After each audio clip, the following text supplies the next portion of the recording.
Hi friends, welcome to DP story time. ఈరోజు ఒక మంచి మోటివేషన్ స్టోరీతో మీ ముందుకు వచ్చాను.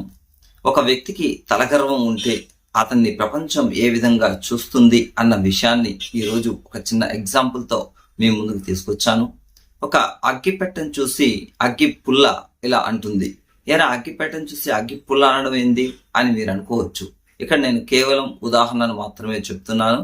అంటే చిన్నపిల్లలకి ఉదాహరణతో చెప్తే అర్థమవుతుంది అన్న విషయంతో నేను ఇలాంటి ఉదాహరణలు అయితే తీసుకొని వస్తున్నాను. అగ్గి పెట్టని చూసి అగ్గిపుల్ల ఏమందంటే, చూడు, ఎప్పుడు చూసినా నేనొచ్చి నిన్ను రాస్తేనే ఇక్కడ నిప్పొస్తుంది నా నుంచి, లేకపోతే నువ్వు జీరో, నిన్ను ఎవరు కూడా పట్టించుకోరు, కాబట్టి సత్తా అంతా నాలో ఉంది అని చెప్పి పగలబడి నవ్వుతుంది. అందుకు ఆ అగ్గి పుల్లని చూసి ఇలా చెప్తుంది, నీకు తలగర్వం ఎక్కువగా ఉంది కాబట్టి నువ్వు నన్ను రాసుకుంటే నీ తలగర్వం అంతా అగ్గిగా మారి భస్మం అయిపోతుంది. అంటే నీ తలగర్వం అంతా అక్కడికి తీరిపోతుంది. తలగర్వం ఉంటే ఎవరైనా సరే ఈ విధంగానే వారి జీవితాన్ని నాశనం చేసుకుంటారు అని చెప్తుంది.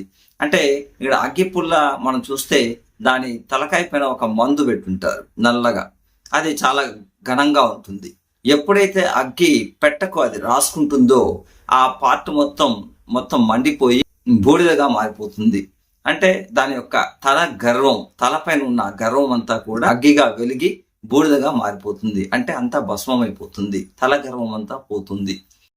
ఇలా అగ్గిపుల్ల యొక్క ప్రశ్నకు సమాధానం ఇచ్చింది. అంటే ఇక్కడ మనం జీవితంలో చూసుకోవాల్సింది ఏమంటే, ఎవరికైతే నేను అన్న అహంభావం ఉంటుందో, ఎవరికైతే తలగర్వం ఉంటుందో, నేను ఏమైనా చేయగలను, నువ్వెంత అని, ఇది ఏ బంధమైనా కావచ్చు, స్నేహితులు కావచ్చు, భార్యాభర్తలు కావచ్చు, లేదా ఇంక ఏ బంధమైనా సరే, ఈ బంధాల్లో తలగర్వం అనేది ఎప్పుడు కూడా పనికిరాదు. ఎదుటివారు ఒక వ్యక్తి ఏదైనా చెప్తే దాన్ని సరే అని విని దాన్ని కానీ మనం పాటించగలిగితే ఖచ్చితంగా మనకు మంచి రిజల్ట్ వస్తుంది. నువ్వేం చెప్పేది, నేనేం వినేది, నువ్వెంత నేనెంత, ఇలాంటి తలగర్వం ఎప్పుడైతే మనకు వస్తుందో ఆటోమేటిక్గా మన పతనాన్ని మనమే కొని తెచ్చుకున్నట్టు అవుతుంది. కాబట్టి మ్యాక్సిమం మన ఇంట్లో కావచ్చు, బయట కావచ్చు, గురువులు చెప్పింది కావచ్చు, అది విని, ఎందుకంటే వాళ్ళు మంచి చెప్తారు, చెడిపోమని చెప్పరు, కాబట్టి అది విని దాన్ని పాటించగలిగితే తలగర్వం లేకుండా ఖచ్చితంగా మనం ఎదుగుతాము, మంచి స్టేజ్కి వెళ్తాము.